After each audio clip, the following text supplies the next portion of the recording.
Irmãos, muito boa tarde. Podem falar, não tem problema não. Boa tarde, gente. Aê, muito bom. Eu tô doido para pedir a vocês para sentar aqui na frente também. Esse negócio de ficar indo lá atrás. Eu acredito que alguns de vocês sejam professores. Acredito que sejam professores, porque o tema da nossa discussão hoje tem a ver com isso. E eu acho que vocês sofrem um pouquinho desse negócio de chegar na sala de aula e encontrar os alunos no lugar do fundão, não é verdade? Mas a prova de que professores são idênticos a alunos é que quando eles se tornam alunos, eles fazem a mesma coisa que eles criticam nos seus alunos, não é verdade? Vai todo mundo sentar no fundão. Gente, veja bem, se você quiser continuar aí, pode ficar, não quero constranger você. Mas se você quiser nos dar a oportunidade de ter um tempo mais próximo de conversa, vem para cá, senta aqui na frente agora, já que agora não precisa nem mais da tal da máscara, não é? No nosso estado. Então vamos desfrutar dessa possibilidade do contato um pouquinho mais perto. Eu estou pedindo isso apenas porque, para mim, é mais fácil ter o contato visual com vocês quando vocês estão aqui na frente, certo? Então, por isso esse pedido, mas eu não quero constranger você. Se você tiver, sabe aquele negócio de, pastor, tem 40 anos que eu sento nesse mesmo lugar, esse é o meu banco oficial da igreja, eu nunca saí daqui. Beleza, eu não vou criar problema, vou manter você aí no seu banco oficial da igreja ao longo de todos os séculos. Eu quero agradecer ao reverendo Arthur pelas palavras gentis que foram dirigidas aos irmãos a meu respeito e pedir ao Senhor que Ele queira nos abençoar durante o tempo que vamos ter juntos aqui, que é um tempo de reflexão a respeito de alguns desafios importantes que eu acredito a igreja enfrenta no que diz respeito à educação cristã, mais especificamente a educação infantil. É sobre isso que eu quero falar com vocês nessa tarde. Eu vou partir de um pressuposto que eu espero seja comum entre todos nós. Meu computador não vai cair. Entre todos nós, que é a verdade de que a educação é parte integrante do ministério da igreja. Acho que ninguém discorda disso. Se discordar, talvez tenha um problema com Jesus Cristo, que foi quem atribuiu à igreja a sua missão. Vocês se lembram de como é que Jesus Cristo descreve a missão da igreja em Mateus capítulo 28, versos 18 a 20? Vocês se lembram? Podemos ler o texto juntos? Abram aí a Bíblia de vocês, o texto da grande comissão, Mateus capítulo 28, versos 18 a 20. E deixa eu pedir a vocês que leiam a uma só voz esse texto da palavra do Senhor. Vou pedir, reverendo Arthur, para conduzir a gente, porque a minha versão ali é diferente da versão de vocês. Lá na nossa igreja, nós já adotamos a Nova Almeida atualizada. Então, eu estou com a Nova Almeida atualizada ali e eu percebi que vocês estão usando a Revista e Atualizada. Então, para manter a leitura compreensível, vamos ler com vocês na Revista e Atualizada. Então, reverendo.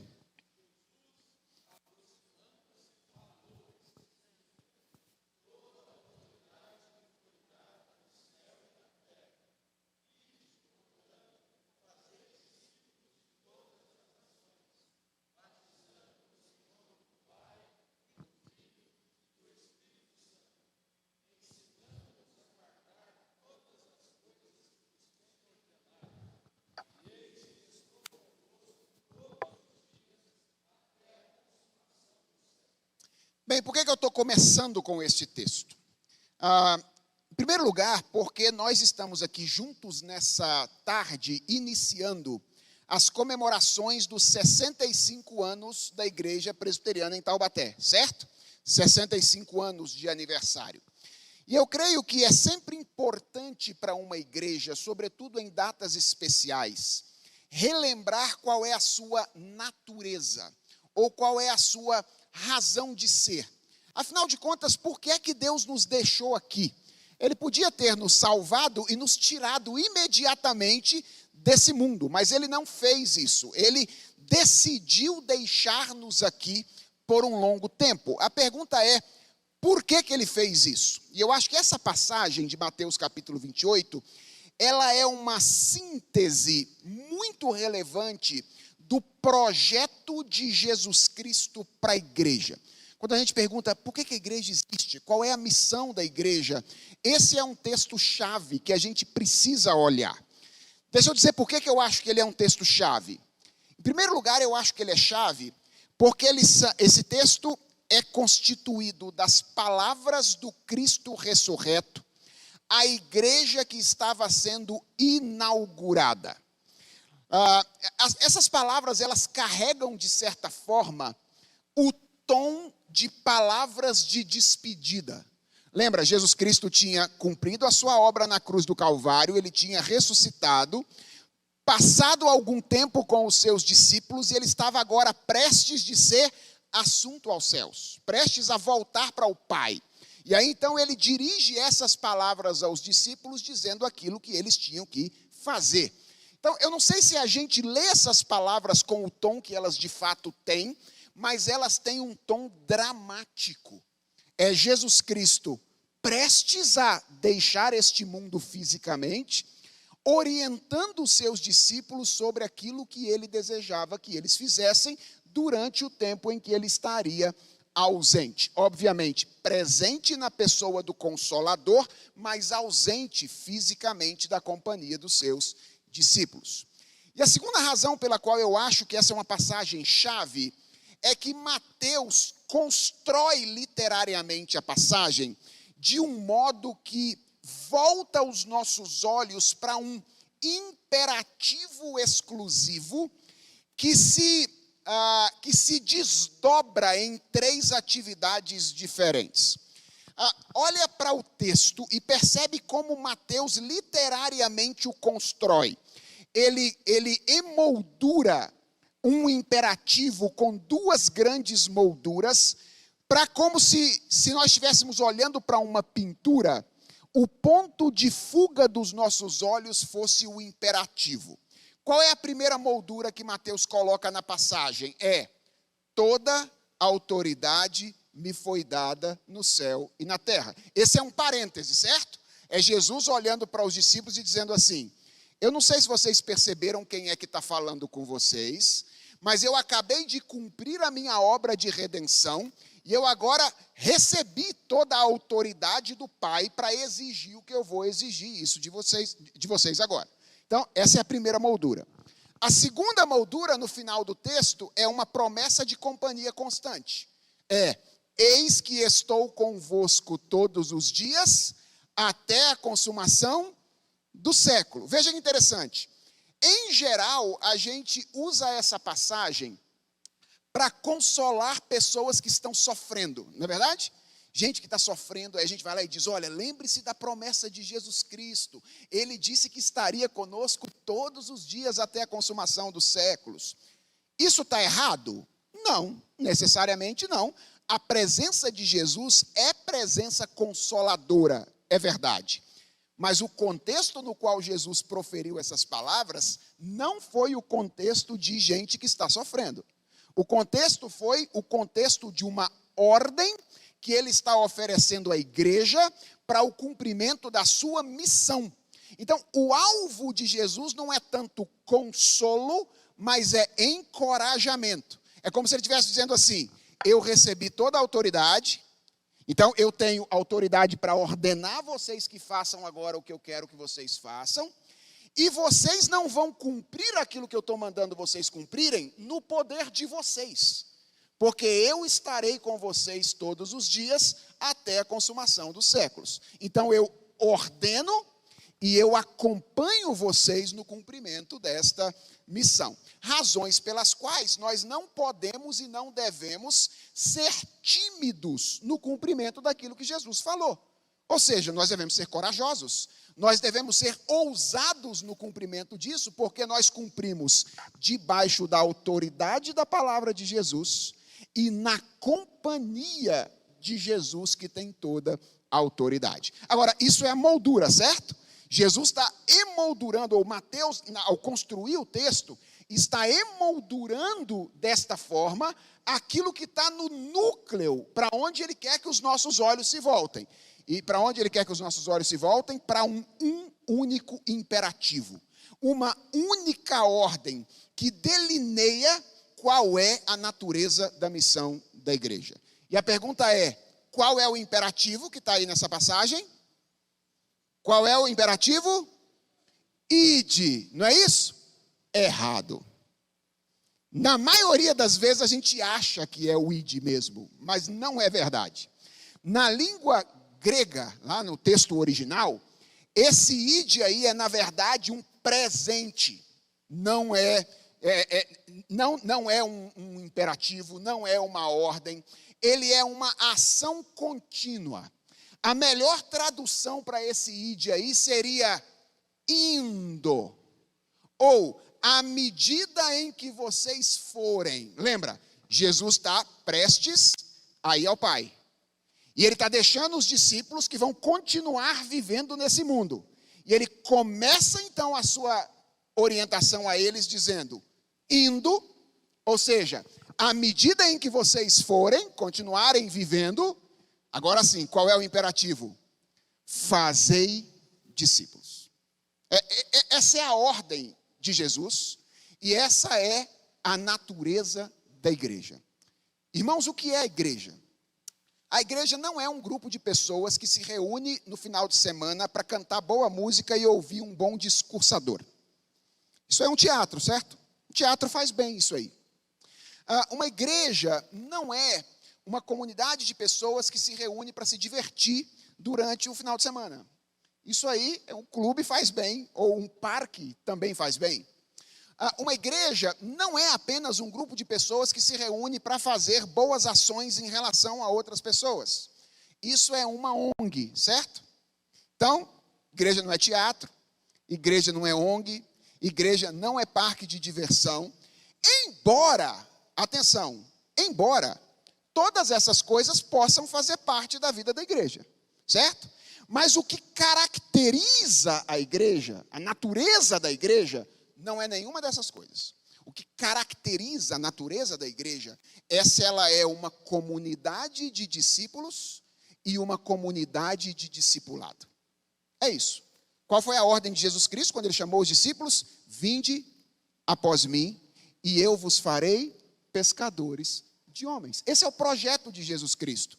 É trazer pessoas para uma comunidade em que as pessoas são treinadas para serem parecidas com Jesus Cristo, e na medida em que elas se tornam parecidas com Jesus Cristo, elas convidam outras pessoas para se tornarem aquilo que elas não eram, mas estão se tornando, caminhando com Jesus. E isso é a igreja. Essa é a natureza da igreja. A igreja é uma comunidade de discipulados. Por que a igreja presbiteriana em Taubaté existe? Ela existe para fazer discípulos de Jesus. Porque a igreja presbiteriana de Santo Amaro existe lá em São Paulo. Ela existe para fazer discípulos de Jesus Cristo. Para que qualquer igreja existe? Para fazer discípulos de Jesus. Agora, Jesus queria tanto que a gente prestasse atenção a isso, que ele não apenas deu um imperativo, certo? Ele detalhou o imperativo em 3 atividades diferentes. Então, veja o que eu estou defendendo com vocês. É que a missão da igreja é composta de um único imperativo que se desdobra em 3 diferentes atividades. Quais são elas? A primeira dessas atividades é a evangelização. Aí talvez você esteja olhando para o texto e dizendo, pastor, eu não sei onde o senhor viu evangelização em Mateus capítulo 28, versos 18 a 20. É verdade, se você estiver pensando isso, você está prestando bastante atenção no texto e eu estou feliz com você, porque de fato não está aí.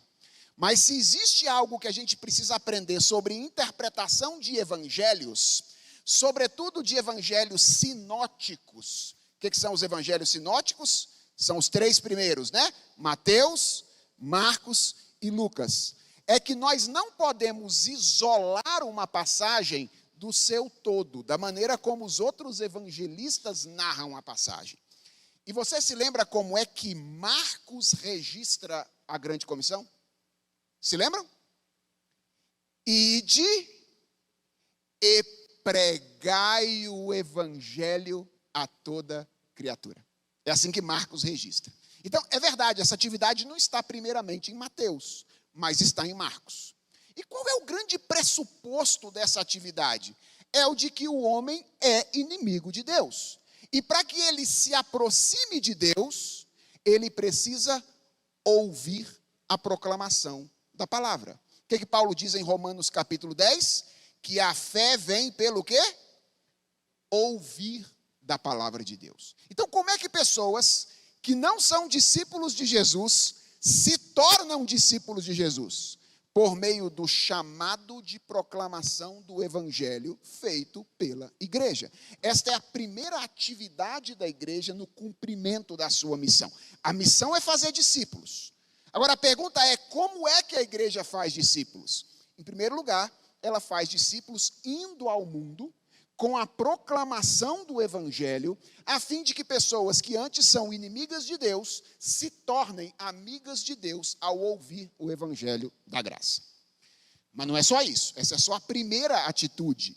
E estranhamente, às vezes a gente acha que quando a gente cumpre essa atividade, aí acabou o cumprimento da missão.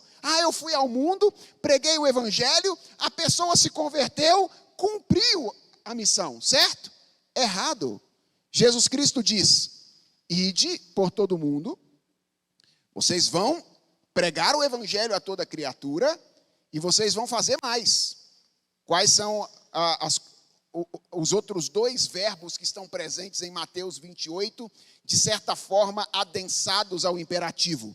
O primeiro é batizando-os em nome do Pai, do Filho e do Espírito Santo. Gente, vamos tentar entender o que Jesus está dizendo aí. Será que Jesus está dizendo que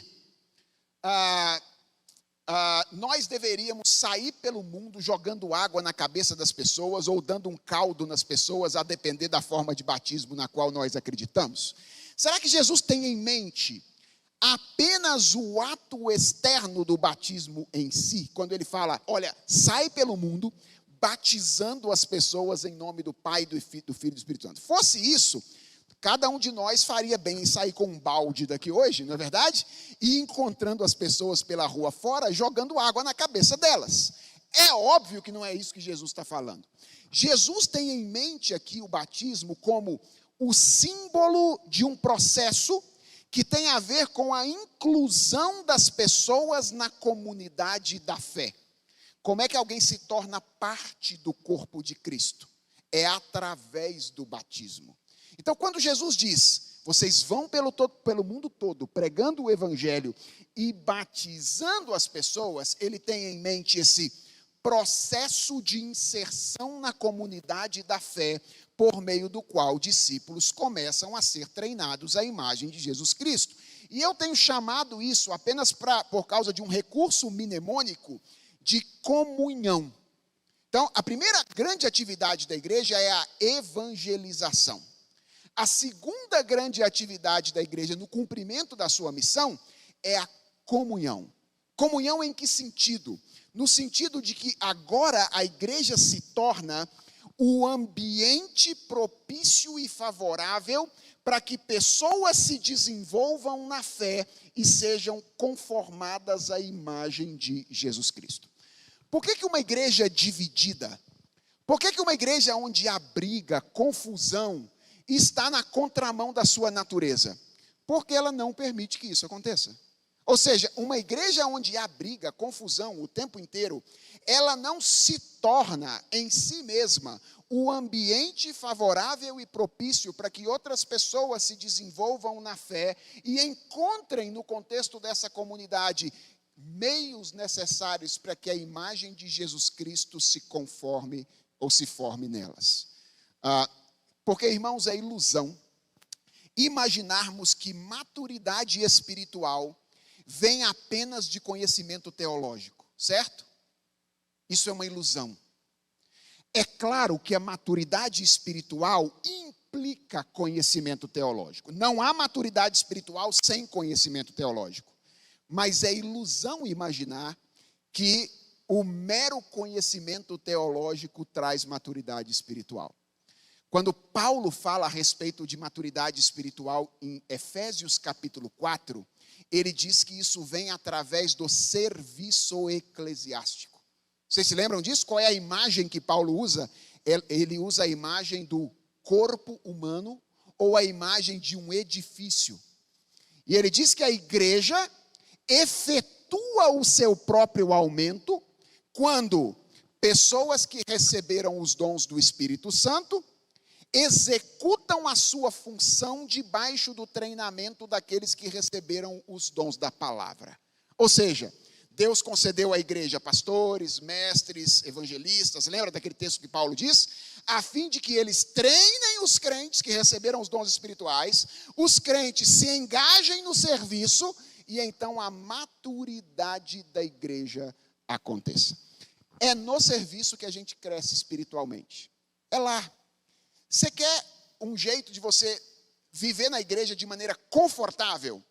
É você ser um frequentador de igreja. Se você vem, domingo, aí você senta ali no último banco, aí chega um pouquinho atrasado, certo? Porque você não precisa cumprimentar as pessoas, né? É meio chato, assim, tem que nem encontrar gente, né? Encontrar gente. Melhor a gente ficar olhando só no espelho. Então, você chega, assim, uns 5 minutos depois que o culto começou, aí você senta no último banco, certo? Quando o pastor for impetrar a bênção, você vai embora. Sai antes, porque você não precisa encontrar ninguém também, tal.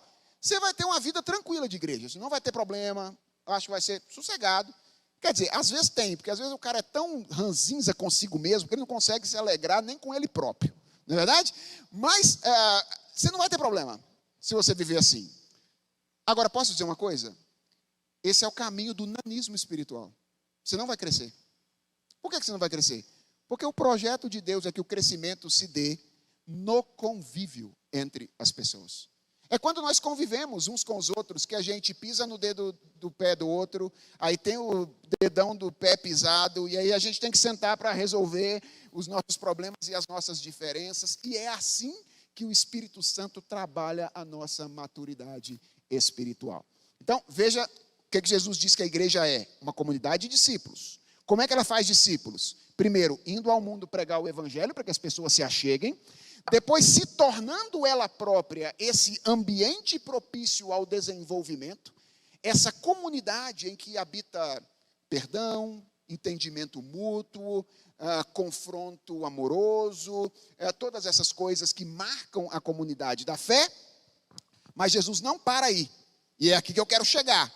Jesus diz: batizando-os em nome do Pai, do Filho e do Espírito Santo, e ensinando-os a guardar todas as coisas que eu vos tenho dito. Qual é a terceira grande atividade da igreja no cumprimento da sua missão? É a educação. A educação, ou o ensino.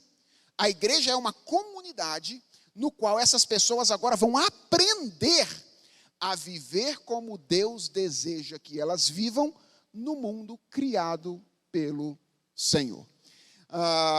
Tudo isso, irmãos, apenas para estabelecer o nosso pressuposto fundamental, que é o pressuposto de que educação não é um adendo na vida da igreja, certo? Não é um adendo, assim, olha, nossa igreja tem um monte de coisa lá e tal, e tem até educação. Não. Na verdade, educação é uma atividade fundamental da igreja no cumprimento da sua missão. Em outras palavras, o que eu estou querendo dizer é que uma igreja sólida, uma igreja que deseja agradar a Deus no cumprimento da sua tarefa, precisa se preocupar com essas 3 coisas fundamentalmente: com a evangelização, com a comunhão e com a educação.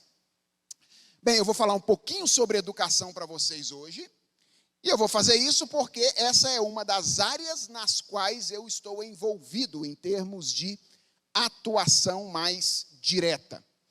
Então, eu não sou pedagogo de formação, certo? Eu não estudei educação, não fiz pedagogia lá na faculdade, na universidade.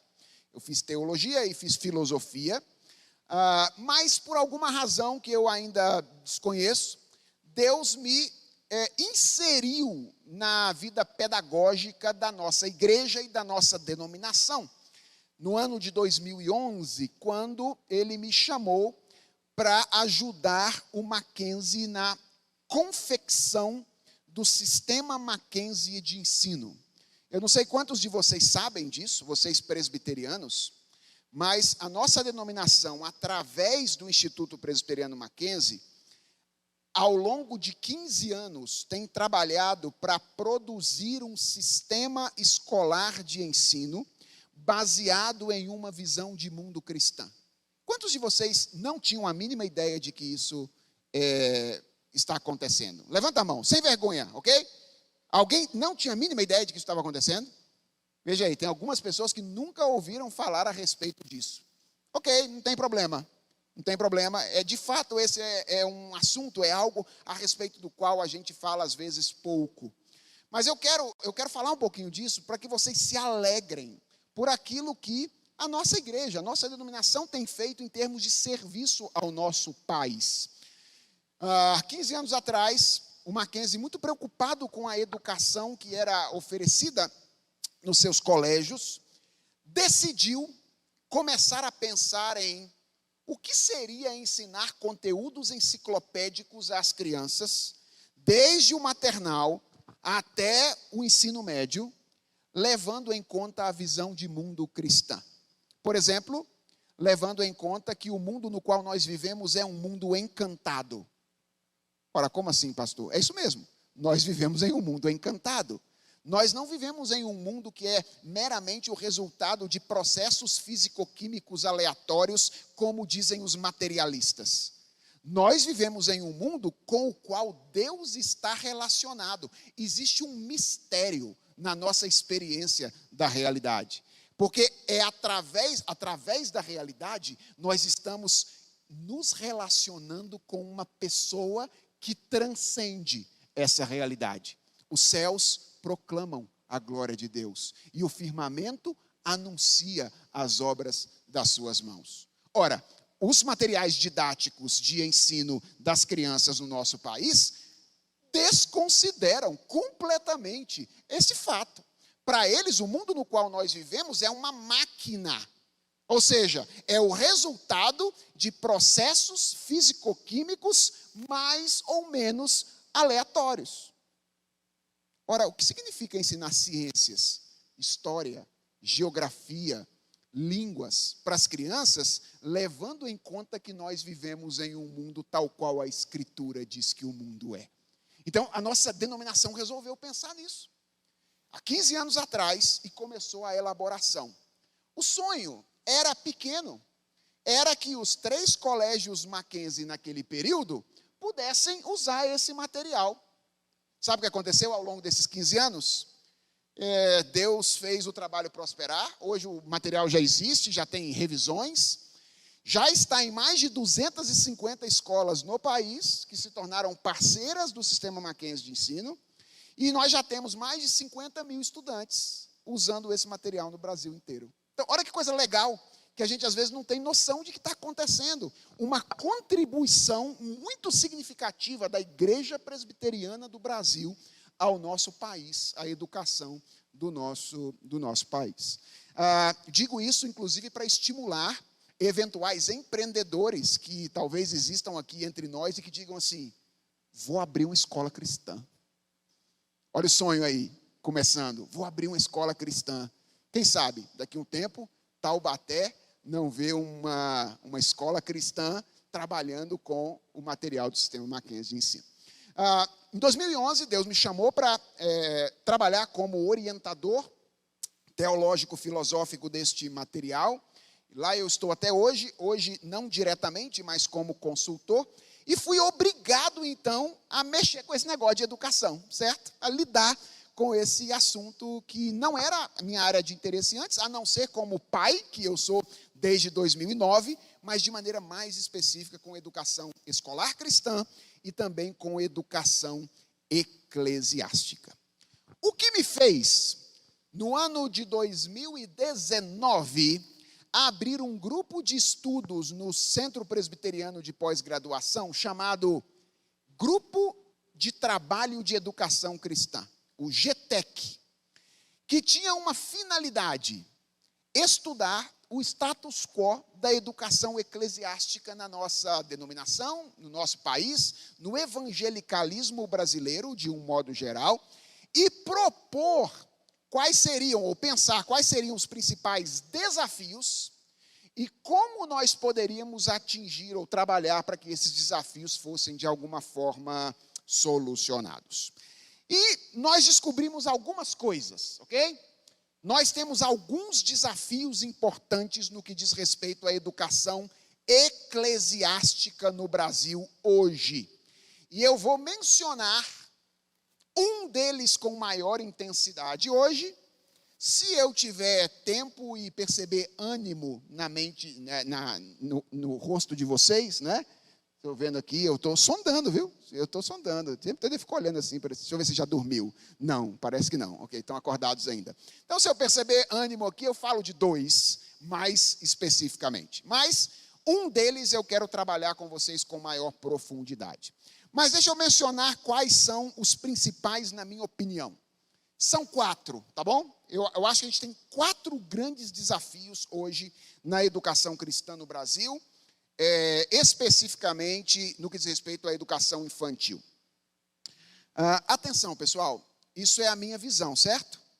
Ou seja, eu posso estar errado, e você tem todo o direito de discordar de mim. Talvez o que eu vou dizer aqui não seja a realidade da sua igreja ou a realidade da sua região, ok?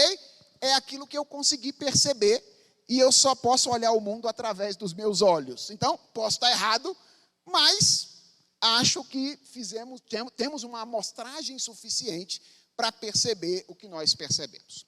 Então, um primeiro elemento fundamental, o primeiro desafio é o que eu chamo de o desafio do planejamento intencional de longo prazo.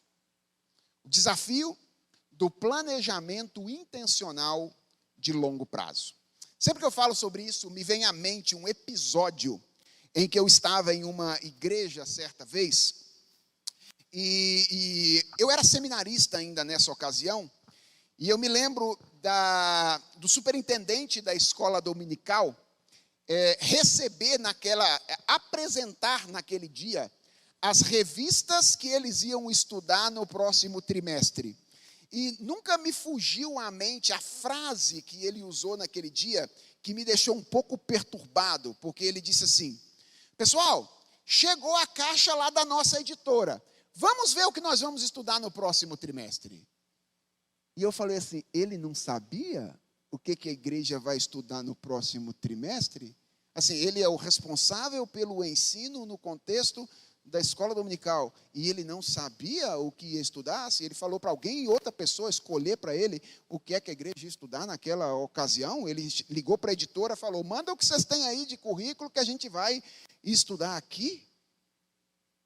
E eu fiquei assustado. E percebi que, de fato, nós temos um gap, nós temos um problema aí, que é, quando nós planejamos, estou falando de maneira generalizada, pode ser, gente, que eu esteja cometendo uma grande injustiça com alguns que estão me ouvindo hoje aqui. Se for isso, simplesmente guarde no coração e não brigue comigo, tá bom?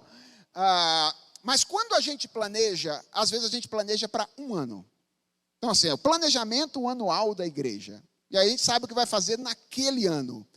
Mas, dificilmente, a gente tem um departamento de educação cristã em uma igreja local que planejou seus próximos 5 anos de vida, ou seus próximos 10 anos de vida, ou seus próximos 15 anos de vida. Ora, por que isso é importante? Isso é importante porque veja como as nossas crianças são educadas no seu contexto escolar. Elas têm um currículo de longo prazo.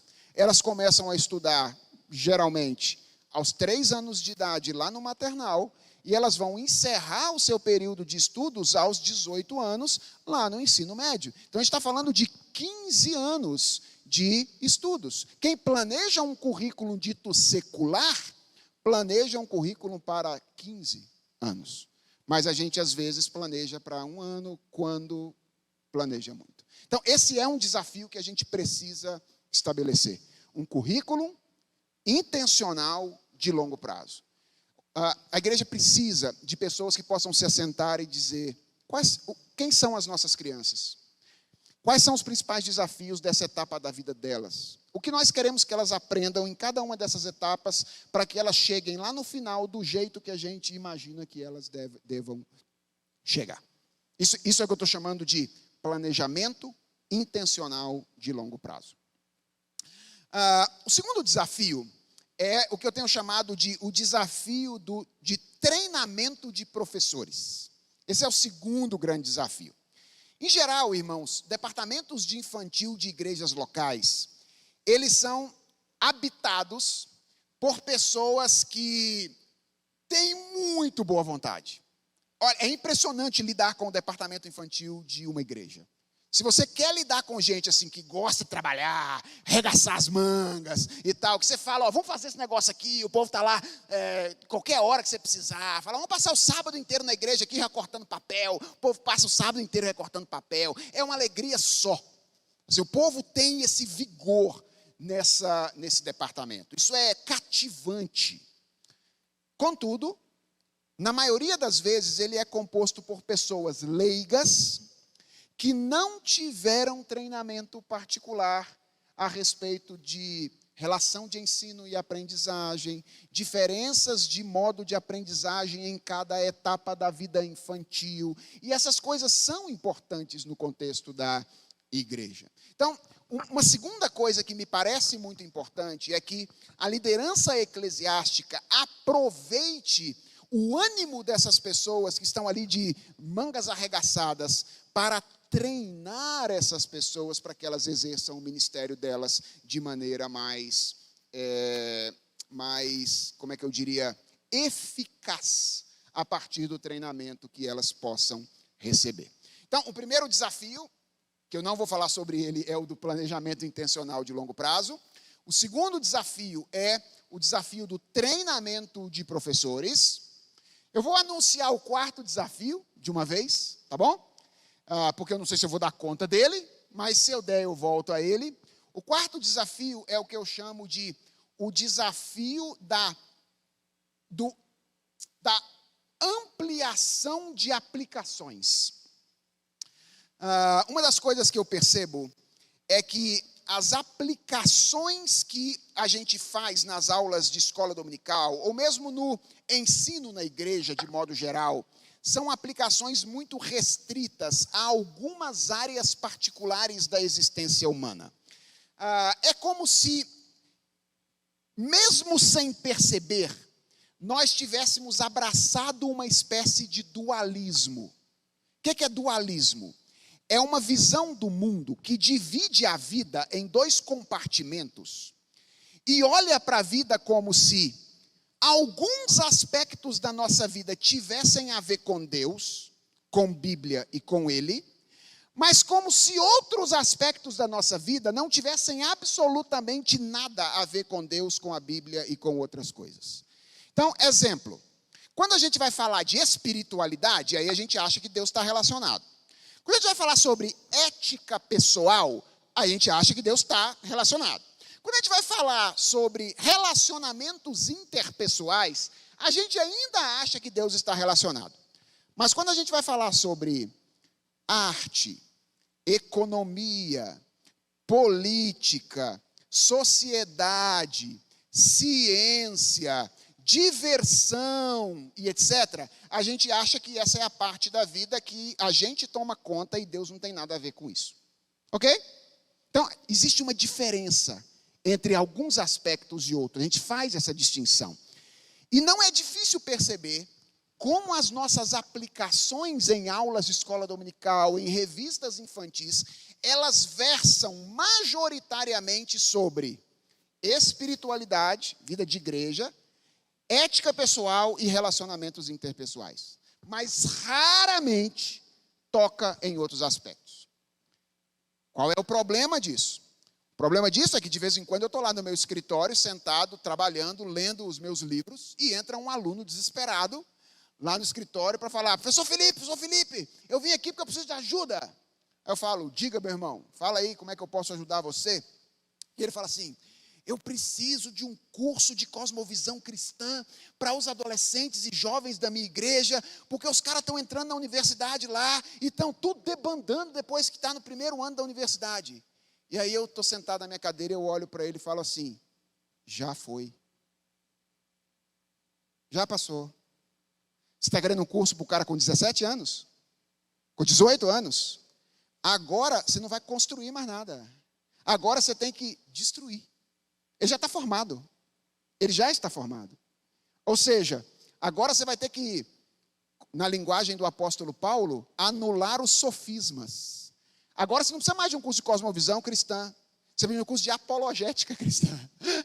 É apologética. Tem que fazer apologética, tem que defender a fé diante desse jovem da igreja lá. Por quê? Porque esse jovem cresceu na igreja como criança achando que fé tem a ver com igreja, ética pessoal e os relacionamentos dele. Mas política, ciência, arte, economia, vida social e etc. é outra autoridade.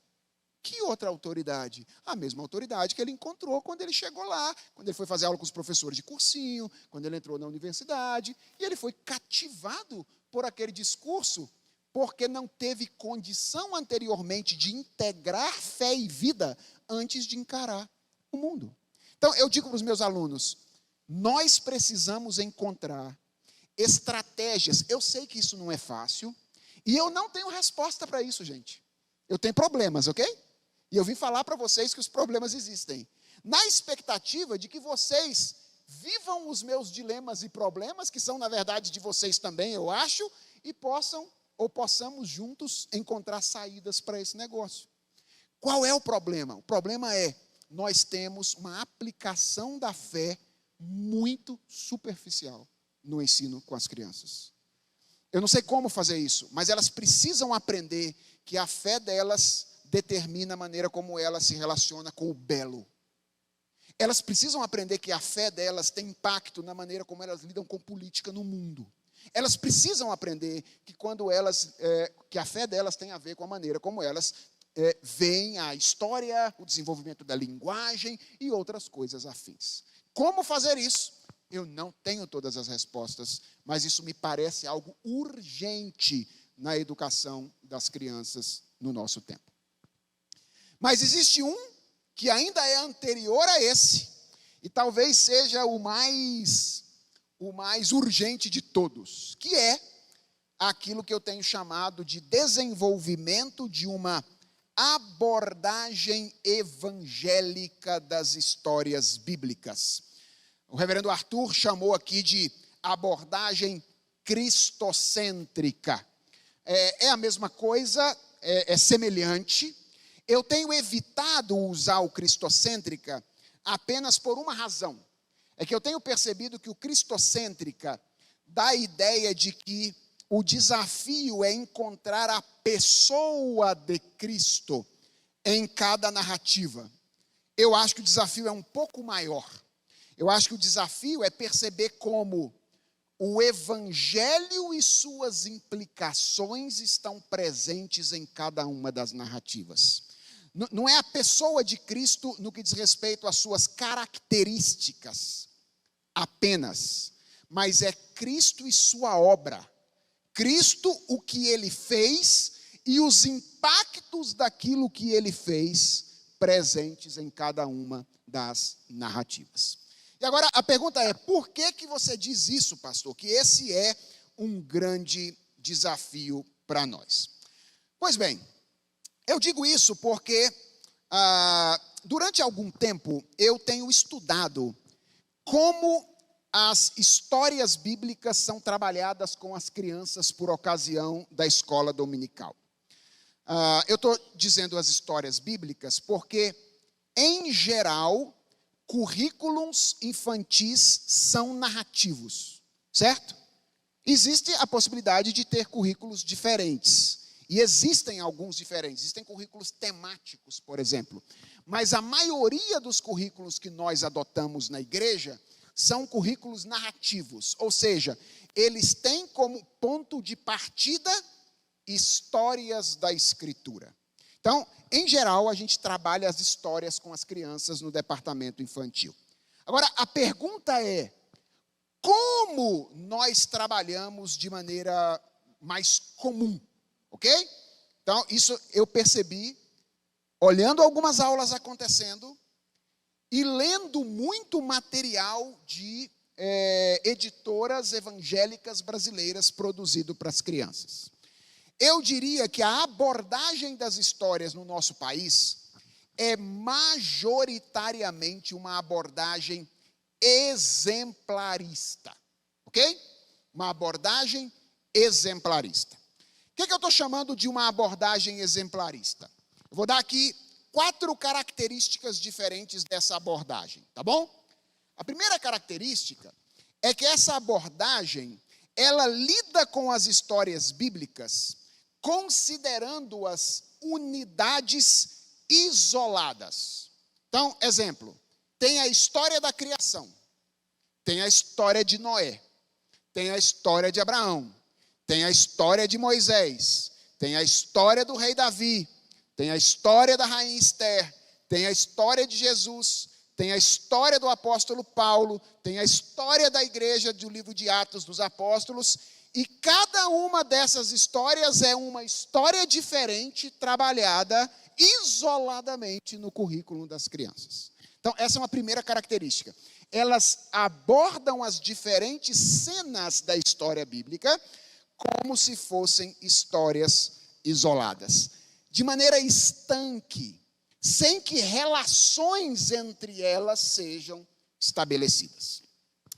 Em segundo lugar, essa segunda característica, numa abordagem exemplarista, há um foco muito grande nas relações horizontais. Ou seja, nas nossas relações de uns para com os outros e da nossa relação com o mundo.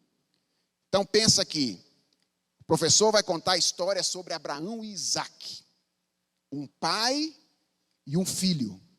É que ele problematiza durante a história a relação entre Abraão e Isaque. Ou vai contar a história de Ruth e Noemi, uma sogra e a nora. Aí o que a professora aborda? Aborda o relacionamento interpessoal entre familiares. Percebe? O foco é horizontal. São os nossos relacionamentos interpessoais e o relacionamento com o mundo. Eu poderia mencionar aqui, por exemplo, Davi e Saul, ou Davi e Jonatas, e aí a gente enfatiza o quê? A amizade entre Davi e Jonatas, sempre horizontal. Então, a lição que se extrai da narrativa é uma lição que diz respeito, em geral, à relação entre homem-homem ou a relação homem-mundo. Ok? Terceira característica de uma abordagem exemplarista é que nessa abordagem os personagens, eles são apresentados principalmente como exemplos éticos ou como exemplos de ação que podem ser positivos ou negativos, certo?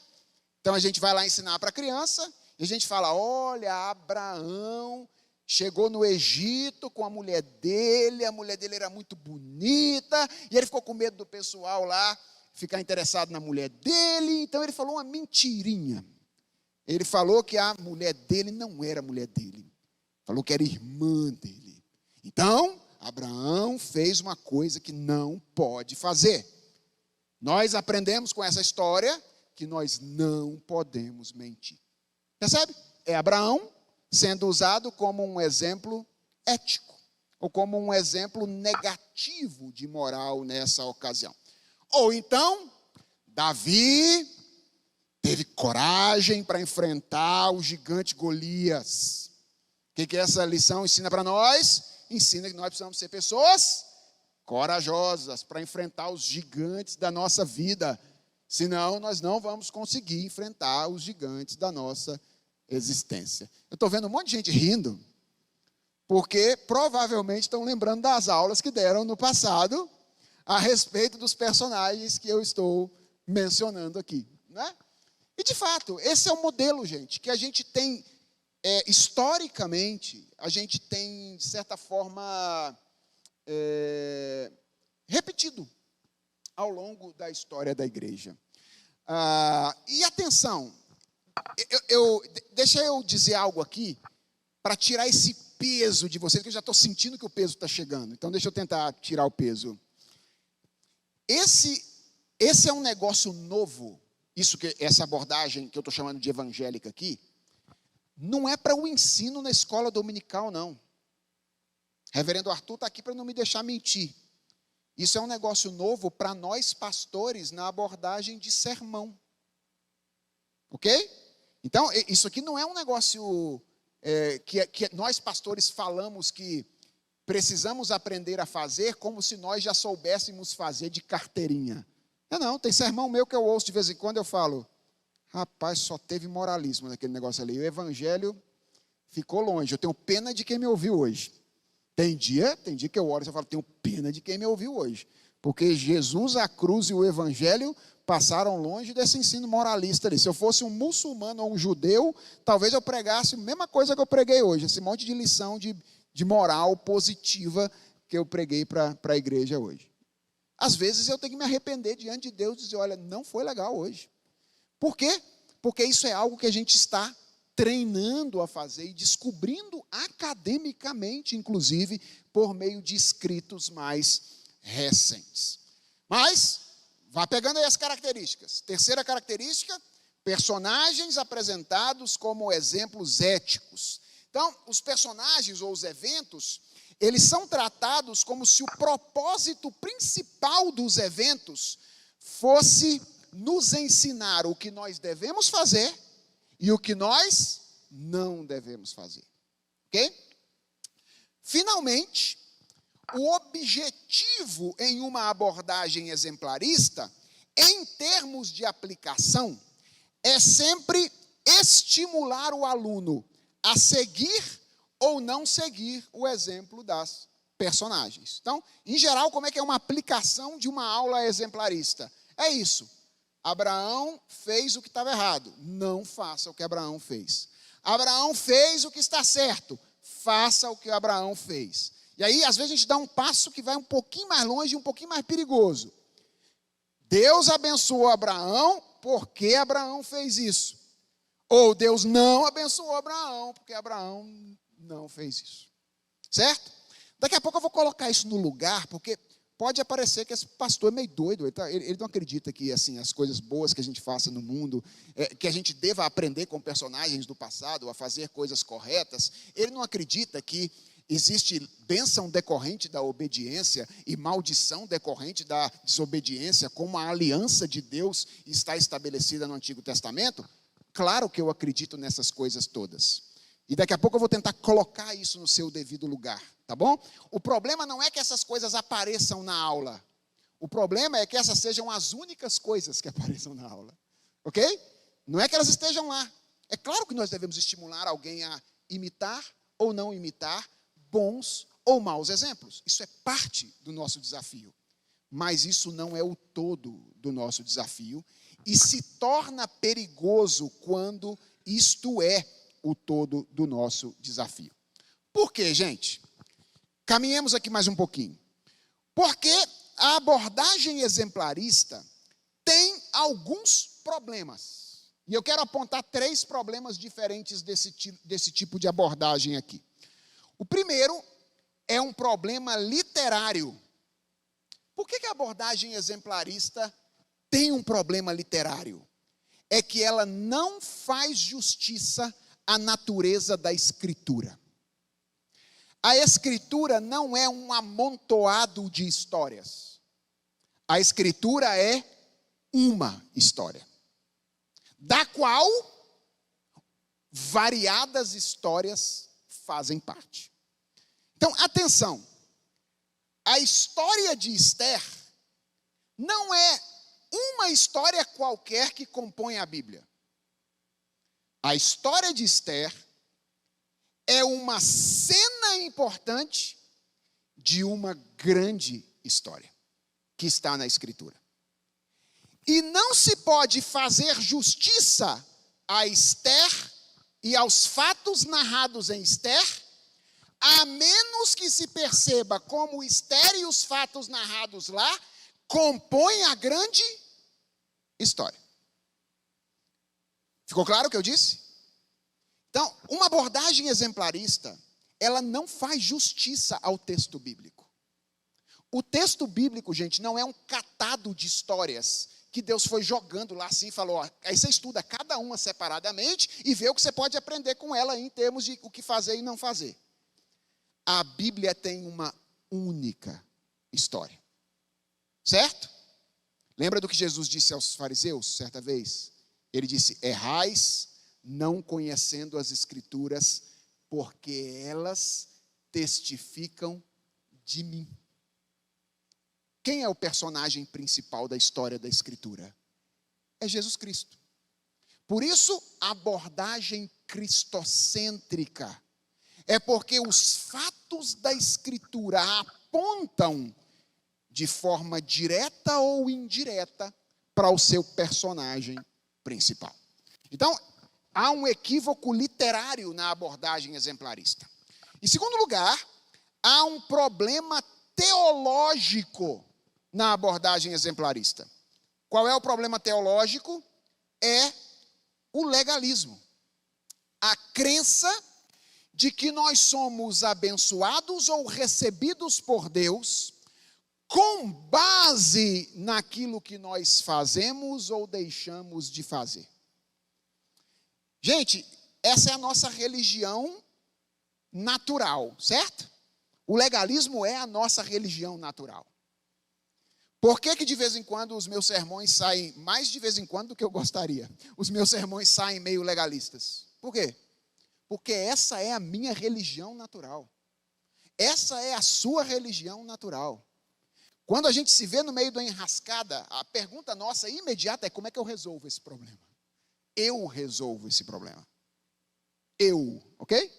Esse eu aí é o núcleo da nossa religião natural. E o legalismo é isso. O legalismo é a crença de que a relação com Deus se estabelece e é garantida por algo que eu posso fazer. Então Deus me obedece porque afinal de... Quer dizer, me obedece não. Deus me abençoa porque afinal de contas eu faço por onde, né? Às vezes não faço. Eu até entendo que Ele me discipline. Mas assim, na maioria das vezes eu faço por onde. Então, esse é o problema teológico. A religião da Bíblia não é o legalismo. A religião da Bíblia é o evangelho, que é o contrário do legalismo. O que o evangelho diz? O evangelho diz, não é pelo que você faz, é pelo que Deus fez. Fez aonde? Olha de novo, qual é o personagem central da Escritura? A pessoa de Jesus Cristo. Então, há um problema teológico. E esse problema teológico gera um problema prático. Esse é o terceiro problema de uma abordagem exemplarista. Porque o legalismo, irmãos, só tem dois fins possíveis. Tá bom? Ou o desespero, ou a hipocrisia. Se você for um legalista honesto, você vai ser igual Martim Lutero. Desesperado. Olha para si mesmo, percebe o quanto ele não consegue obedecer a Deus. Se você for honesto, achar que Deus recebe você por causa daquilo que você faz. Se você for honesto com aquilo que você faz, você vai ser igual Martim Lutero. Desesperado, você não vai conseguir encontrar paz hora nenhuma. Por quê? Porque Tiago diz que quem quebrou um mandamento é réu de todos eles. Não é isso que Tiago diz? Que tipo de obediência pode agradar um Deus que é santo e perfeito? Que tipo de obediência? Só uma obediência perfeita. Então esse negócio assim de achar que Deus recebe a gente por causa do que a gente faz, se a gente for sincero, a gente vai morrer de desespero. Qual é a outra saída possível para isso? É não ser sincero. É você dizer assim, olha, dá uma uma passada de pano aqui. E aí você vira hipócrita. Veja como o legalismo é.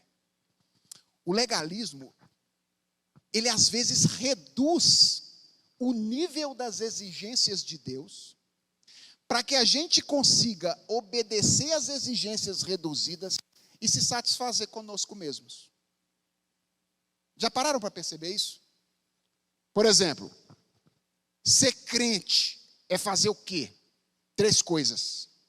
Crente é quem não bebe, não fuma e não joga. Olha como é que é fácil ser crente. Se você não botar nem um cigarro na boca, nem um copo de cerveja, e não jogar nem uma vez na loteria, está no céu. Mas você se satisfaz com você mesmo. Agora minha pergunta é, esse é o nível de exigência que Jesus estabeleceu? Não pode cortar cabelo. Se cortar cabelo, pecado. Ok? Não pode ter barba. Se tiver barba, pecado. Não pode usar calça comprida. Se tiver calça comprida, pecado. O nome disso é legalismo. E por que a gente faz isso? Porque isso significa pegar um padrão que é altíssimo. O padrão de Jesus é assim, se você chamar alguém de tolo, você já matou ele. Se você olhar para uma mulher com um olhar impuro, você já é réu do 7º mandamento. Já adulterou com ela. Veja o padrão de Jesus. É um coração íntegro. Não precisa nem de materialização do pecado para que o pecado exista. Esse é o padrão de Deus. Que tipo de obediência Deus quer? Um coração íntegro. Mas a gente pega, dá uma baixada no nível, se satisfaz conosco mesmos. E aí então, fica feliz. Né? Como se Deus estivesse agora nos abençoando por nossa causa, porque a gente está cumprindo aquilo que Ele estabeleceu. Então, o meu ponto é, o problema de natureza teológica gera um problema de natureza prática. Eu temo que crianças submetidas ao longo de toda a vida a um ensino muito moralista, elas caiam nesses 2 extremos. Algumas delas se desesperem quando elas percebam a sua fragilidade diante de Deus, que elas não conseguem cumprir a lei de Deus como Deus exige, que elas se desesperem, ou que elas tenham muita dificuldade de mostrarem-se quem são nos seus próprios relacionamentos interpessoais e vivam de máscara a vida toda, porque não tem coragem de dizer, esse aí sou eu, esse aí sou eu. Eu faço isso aí mesmo de vez em quando. Eu sou essa pessoa que não sabe falar com os outros. Eu sou essa pessoa iracunda. Eu sou essa pessoa que tem tendência a mentir para as pessoas. Eu sou essa pessoa que quando chego atrasado na igreja, ao invés de falar a verdade que eu fiquei assistindo o jogo até o finalzinho, eu falo que foi por causa do trânsito. Eu sou essa pessoa aí. Essa pessoa que quer expressar diante dos outros aquilo que não é. Mas eu não preciso não ser ou ser quem não sou. Mas para que você diga isso, a sua religião não pode estar baseada no moralismo. Então, percebe como é que nós não estamos falando de algo que é assim, qual abordagem é melhor? Vamos escolher uma abordagem. Não, nós estamos falando de uma abordagem que é correta e uma abordagem que é incorreta. Então, esses são basicamente os problemas dessa abordagem exemplarista. Qual é o nosso desafio? O desafio é desenvolvermos uma abordagem evangélica ou uma abordagem cristocêntrica. E o que seria isso? Deixe-me então, rapidamente, definir com vocês as características de uma abordagem evangélica. Em primeiro lugar, uma abordagem evangélica das histórias bíblicas é aquela que considera cada história individual como parte integrante de uma história maior. Então, as histórias, elas não são contadas nessa abordagem de maneira estanque, mas sempre na relação que elas possuem umas com as outras, apontando finalmente para o Evangelho de Cristo Jesus. A Bíblia é um grande... Sabe quando você monta assim o dominó tem quando você monta o dominó, colocando as pecinhas um do lado do outro assim, e aí você dá aquele tapa e o dominó vai e derruba tudo junto, assim? Uma abordagem evangélica é meio assim. Ou seja, você está contando a história de Abraão lá atrás, mas o que Jesus Cristo disse sobre as Escrituras? Elas testificam de mim.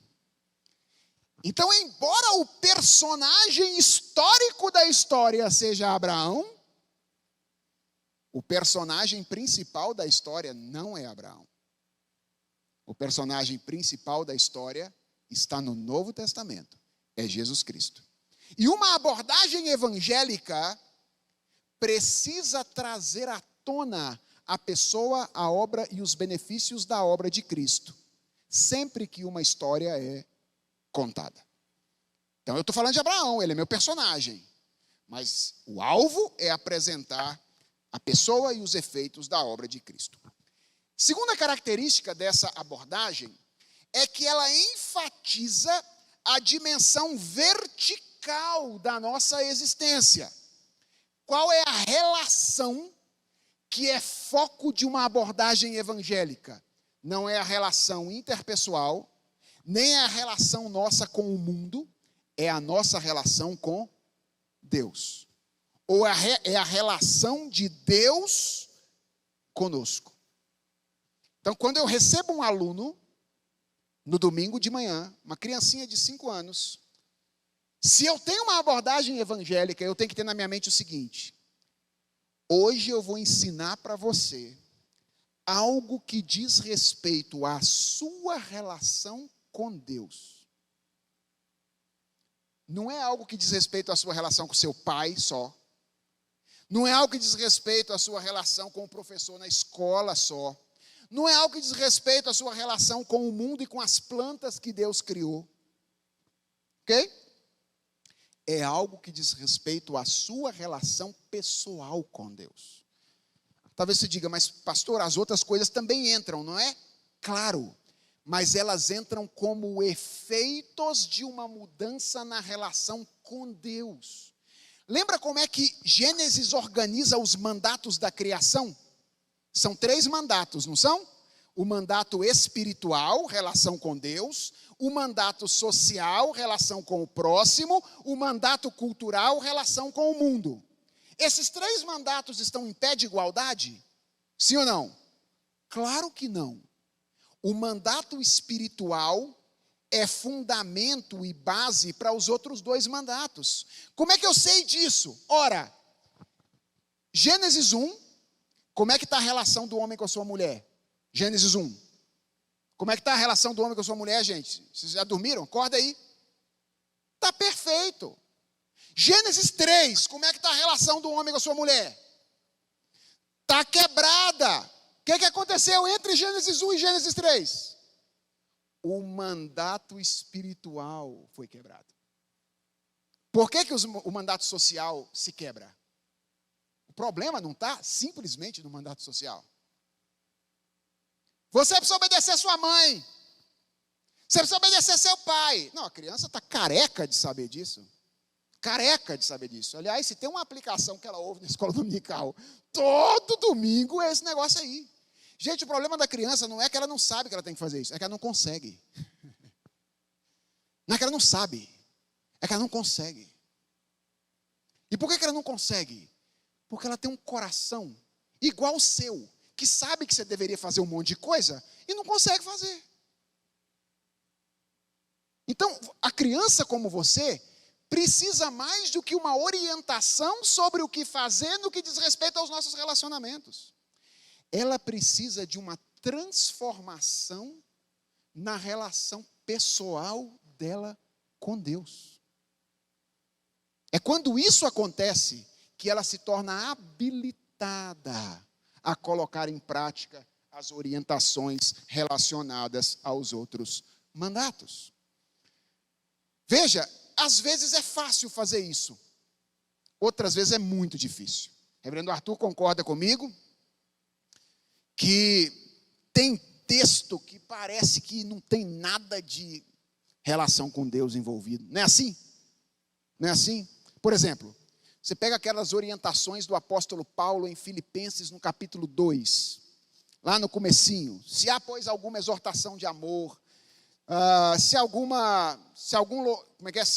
há ternos afetos de misericórdia, completem a minha alegria, de modo que penseis a mesma coisa, sejam unidos de alma, tendo o mesmo sentimento, nada façais por partidarismo ou vanglória, considerem uns aos outros superiores a si mesmo. O texto parece assim, horizontal de tudo. Você bate o olho e fala, meu pai do céu, como é que eu faço para ensinar esse negócio para alguém, mostrando que isso aqui não tem a ver só com a nossa relação com o outro, porque essas orientações são horizontais o tempo inteiro. Você quer uma dica? Amplie o texto. Amplia. Passa do verso 4 para o verso 5. E aí você tem Paulo dizendo assim, tende em vós o mesmo sentimento que houve também em Cristo Jesus, porque ele, subsistindo em forma de Deus, não julgou como usurpação o ser igual a Deus, antes a si mesmo se esvaziou, tornando-se obediente até a morte e morte de cruz. Minha pergunta é, por que esse texto vem depois daquele? Por que esse texto vem depois daquele? Porque Paulo está querendo dizer assim, o problema pelo qual você não consegue se relacionar bem com seus irmãos não é a cara mais bonita ou mais feia dele ou sua. O problema é que é ser orgulhoso. Você olha para si mesmo e acha que você é o centro das atenções. Então, para você fazer aquilo lá, você precisa olhar para a sua relação com Deus e ver como é que você se relaciona com Ele. O filho dele, quando ele disse assim, meu filho, eu tenho uma tarefa difícil para você. Se humilhar. O que o filho dele fez? Ele tinha toda a glória. O filho dele olhou e disse assim, pai, deixa comigo. Eu cumpro essa missão. Aí a gente, às vezes, num relacionamento interpessoal, tem que abrir mão de um direitinho desse tamanho assim que a gente um dia adquiriu. A gente fala, isso é meu direito, eu não vou abrir mão, isso é meu direito. Que direito, meu filho?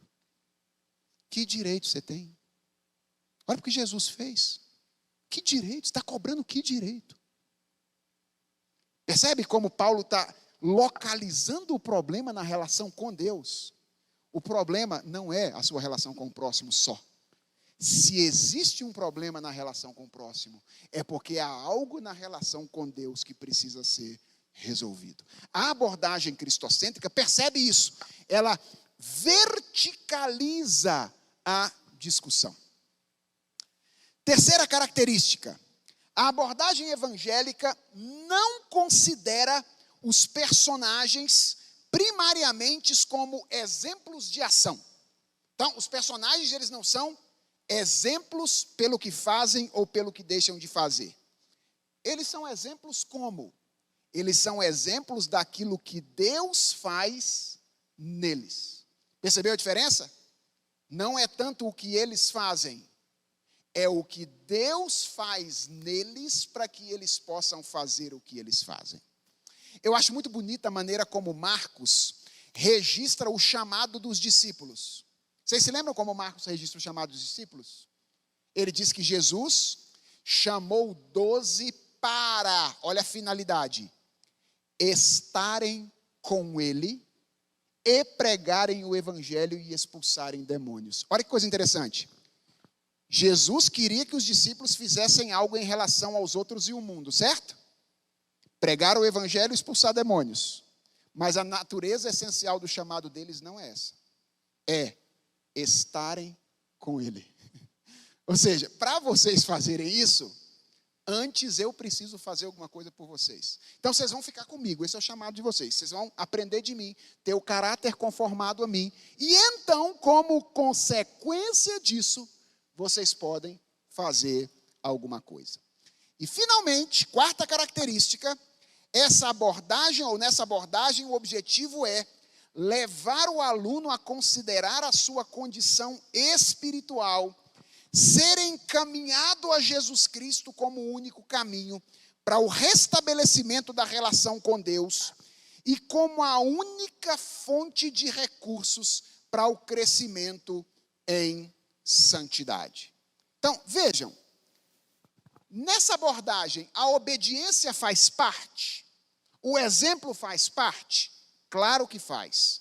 Mas ao contrário do que acontece na abordagem anterior, ele não é causa, a nossa ação não é causa da aceitação divina. A nossa ação é uma consequência da ação divina em nosso favor. Então, essa abordagem, que eu estou chamando de evangélica ou cristocêntrica, ela coloca as nossas ações no lugar dela. Qual é o lugar das nossas ações? Resposta. Resposta. Nós somos seres responsivos. Por que a gente consegue fazer alguma coisa, gente? Porque Deus faz antes por nós.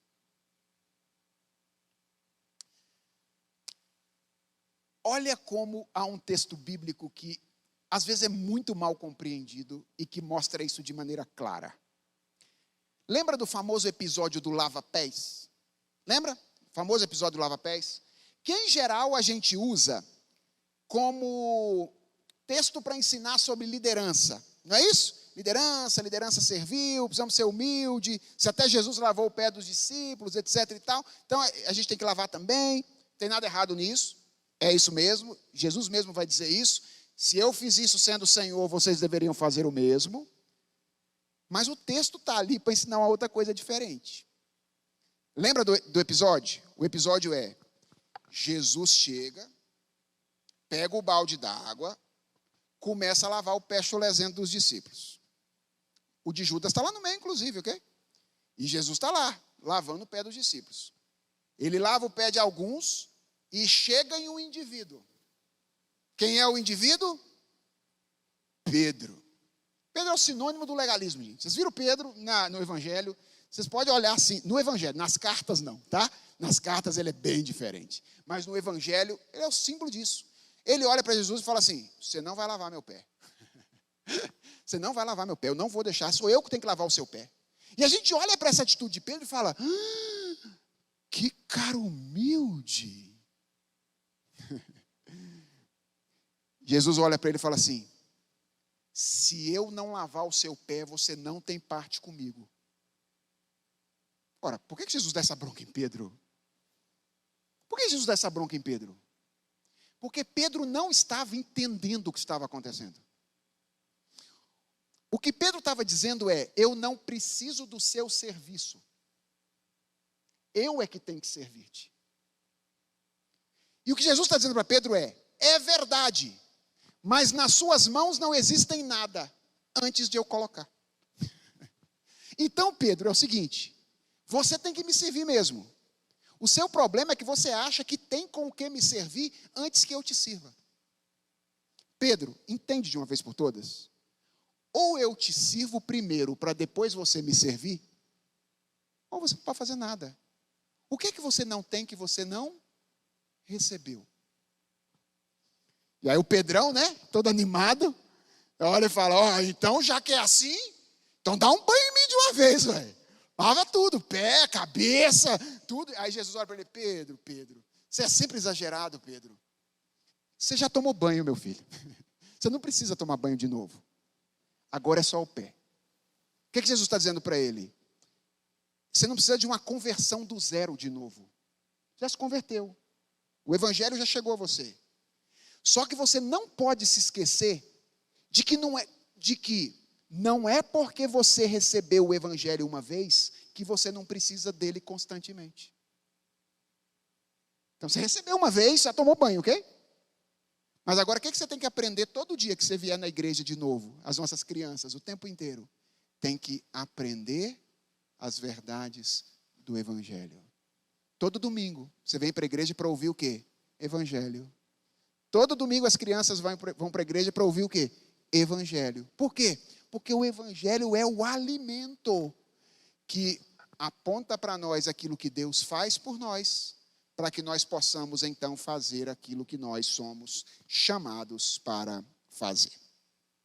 Bem, esse modelo, ao contrário do outro, faz justiça narrativa da Bíblia, é uma história. Esse modelo reverbera a teologia da Bíblia, que é a teologia da graça, e ele mantém a saúde da nossa vida cristã, porque ele nos livra ao mesmo tempo dos dois grandes perigos nossos, que são antinomismo e legalismo, ok? Legalismo de um lado e antinomismo do outro. O Evangelho nos livra disso, porque o Evangelho diz: não seja legalista porque você não tem nada antes que Cristo coloque. Mas o Evangelho também diz: foi o sacrifício de Cristo necessário para que você pudesse receber essas coisas. Então valorize o sacrifício de Cristo, não faça pouco caso dele vivendo de qualquer jeito. Percebe? O Evangelho nos livra desses dois extremos perigosos da vida cristã. Para acabar com a história agora à tarde aqui, eu disse que eu não passaria das 6 horas, e eu vou cumprir a minha promessa. Pastor, como é que seria o exemplo de uma história contada nessas duas perspectivas, né? Então vamos tentar agora olhar para uma história e ver como seria a abordagem de uma história nessas duas perspectivas. Bem, todos nós aqui conhecemos a história da batalha entre Davi e Golias, certo? História que todos nós já contamos em alguma ocasião. Como é que seria a abordagem da história de Davi e Golias em uma aula exemplarista? Basicamente, a aula exemplarista ensinaria que Davi foi um homem corajoso e por causa da sua coragem, ele venceu o gigante. Então, esse seria o ensino de uma aula exemplarista. E qual seria o requerimento? Seria: seja como Davi. Sempre que um gigante se levantar diante de você, seja corajoso e como Davi você o vencerá. Isso seria típico de uma abordagem exemplarista. Bem, deixa eu colocar algumas coisas no seu lugar aqui. Coragem é uma virtude? Sim ou não? Claro que é. Deus nos criou para sermos pessoas corajosas, ok? Como é que eu sei disso? Ora, Ele nos criou para ir à lua, mandato cultural, para dominar os animais. Como é que a gente vai fazer isso sem coragem? Então, coragem é uma virtude. As pessoas devem ser estimuladas a ser corajosas? Claro que devem. Não está errado estimular alguém a ser corajosa. Agora a pergunta é: esta narrativa foi escrita para ensinar isso? A resposta é não. E sair com esse requerimento, atenção a isso, pode ser algo extremamente problemático para uma criança. Por que pode ser algo problemático, pastor? Porque ao longo da vida, ela vai se deparar com inúmeras situações difíceis, em que ela vai ser corajosa e ela não vai derrubar a situação. Se ela aprendeu lá atrás que se ela for corajosa, ela vai vencer todas as dificuldades, ela vai se frustrar no meio do caminho quando ela for corajosa diante de uma situação difícil e ela for vencida por essa situação. Porque, gente, isso acontece nas melhores famílias. Não é só você que toma pancada de gigante na cara na vida de vez em quando. Todo mundo toma e chega de olho roxo na igreja em alguma ocasião. Todo mundo. Sim, alguns têm maior coragem de exibir o olho roxo e dizer: apanhei essa semana, ó. Outros passam a montoeira de maquiagem e chega cambaleando. E você diz: apanhou essa semana, mas ele está lá. Não, estou forte, continuo crentão da semana aqui. Mas todo mundo toma pancada de gigante. Todo mundo toma. E chega de olho roxo em alguma ocasião. Então, qual vai ser o resultado se uma criança for ensinada desse jeito, assumiu uma mentalidade legalista e ela leva isso para a sua vida cristã? Ou ela vai ficar desesperada quando ela for corajosa e derrubar diante de um gigante, ou ela vai chegar na igreja de olho roxo, toda maquiada, escondendo dos seus irmãos que ela está precisando de ajuda porque apanhou durante a semana. Por quê? Porque ela internalizou a ideia de que a relação dela com Deus é proporcional à condição que ela possui ao longo da sua obediência semanal. Percebe como é que que existe um problema aí? Então, como é que seria a abordagem da mesma história seguindo uma abordagem evangélica? Vejam, numa abordagem evangélica, o foco não estaria no heroísmo de Davi. Até porque, lembra, a história não seria vista como uma história isolada. Esse é o problema de isolar a história. Lembra do contexto? Qual é o contexto, gente, da história?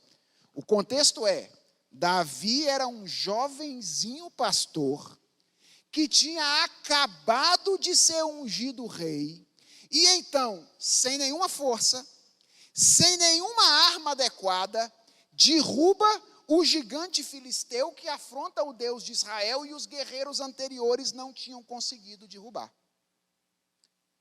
Para que esse texto foi escrito? Não foi para dizer, Davi é o herói corajoso. Na verdade, Davi é o anti-herói. Davi é o personagem completamente incapaz em que ninguém apostaria naquela ocasião. Davi está ali para mostrar que Deus usa sujeitos insignificantes para cumprir o seu propósito. Aliás, Davi diz o tempo inteiro isso na relação com Golias. Ele diz assim, você vem contra mim com espadas, com escudos e com lança, mas eu vou contra ti em nome do Senhor, porque do Senhor é a guerra. Davi diz isso o tempo inteiro. O negócio é que não é entre nós dois. Davi está dizendo isso para Golias, não é entre nós dois. O negócio aqui é entre um reino parasita que está tentando atacar o reino de Deus. Há uma batalha espiritual que está acontecendo aqui. E o que a história de Davi ensina? Que até personagens insignificantes podem vencer a batalha, porque Deus luta por eles. Não é o seu tamanho, não é a sua coragem, é Deus luta por você. E a pergunta é, onde é, veja como é que para onde caminha uma abordagem evangélica, onde é que a vitória de Deus sobre o reino parasita se demonstrou de maneira mais clara através de um instrumento insignificante? Aonde foi? Na cruz. Quem olha para a cruz e diz assim, ali está a vitória de Deus. Se você tem alguém do lado que não crê na cruz, o que Paulo diz sobre a cruz? Que ela é escândalo para os judeus, loucura para os gentios. Por quê? Porque ela é a demonstração de como Deus põe fim ao reino parasita por meio de um instrumento absolutamente impensável. Então Davi não é o grande herói. Davi é o anti-herói. Ele é a demonstração de que, independentemente de quem nós somos, nós vamos alcançar a vitória final, porque Deus luta por nós e já demonstrou isso na cruz do Calvário, quando expôs o seu filho à vergonha, com a finalidade de, através da vergonha dele, expor à vergonha todos os seus inimigos. Percebe? Isso é que está lá na história de Davi. Mas que a gente só consegue perceber se a gente mudar a abordagem. Se ela permanecer numa abordagem exemplarista, a gente nunca vai conseguir perceber a beleza do evangelho por trás de uma história tão singela como essa. E a criança que ouve essa história? Ela ouve e ela diz, eu também não sou perfeito, como Davi não era perfeito. Eu também sou fraco, como Davi era fraco. Aliás, um professor poderia até lembrar que Davi cometeu alguns deslizes bem grandes na sua vida. Mas Davi foi vitorioso ao final, porque Deus lutava por ele. Então, essa criança pode sair de lá e dizer, eu não vou vencer todas as batalhas, eu não vou derrubar todos os gigantes, mas eu não preciso desesperar na minha vida espiritual quando isso acontecer. Eu não preciso arrancar o cabelo, eu não preciso fingir que eu não sou eu. Não preciso. O que eu faço quando isso acontecer? Eu volto para a cruz de Cristo. E eu digo, Senhor, Tu estás lutando por mim. Eu não sou o que deveria ser, mas o Senhor fará de mim aquilo que o Senhor está fazendo, como fez nos Teus servos no passado. Não precisa desesperar, não precisa fingir, é só correr para o lugar onde o Evangelho nos recebe, correr para a cruz de Jesus Cristo.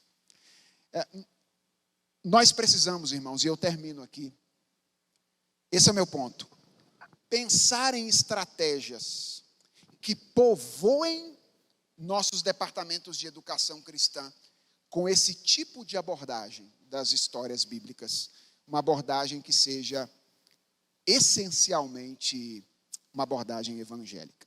Talvez você esteja se perguntando, o que eu faço agora, pastor? Bem, você quer minha sugestão? Existe uma ampla gama de literatura sendo produzida no Brasil sobre este assunto, pregação cristocêntrica. Então tem livros do Bryan Chapell, tem livros do Sidney Greidanus. Se você tem interesse nesse assunto, dá aula na escola dominical, procure seu pastor, ele certamente poderá te orientar nisso, e você pode se familiarizar com essa literatura, a ponto de aprofundar a maneira como você tem ensinado no departamento infantil. Continue fazendo, ok? Continue fazendo. Deus é gracioso, usa mesmo as nossas abordagens meio atrapalhadas para conduzir os seus filhos à perfeição, e é na medida que a gente for fazendo, que a gente vai aprender a fazer e a melhorar. Então, eu não quero que você encare essa palavra aqui como, pastor, amanhã então vou ter que escrever uma carta para o pastor da minha igreja e falar, não quero mais ensinar para as crianças. Não. Eu quero que você seja estimulado, percebendo que existem caminhos para a gente oferecer isso aos nossos filhos e às nossas crianças. Que Deus os abençoe muito. E eu vou devolver a palavra antes das 6, como eu prometi.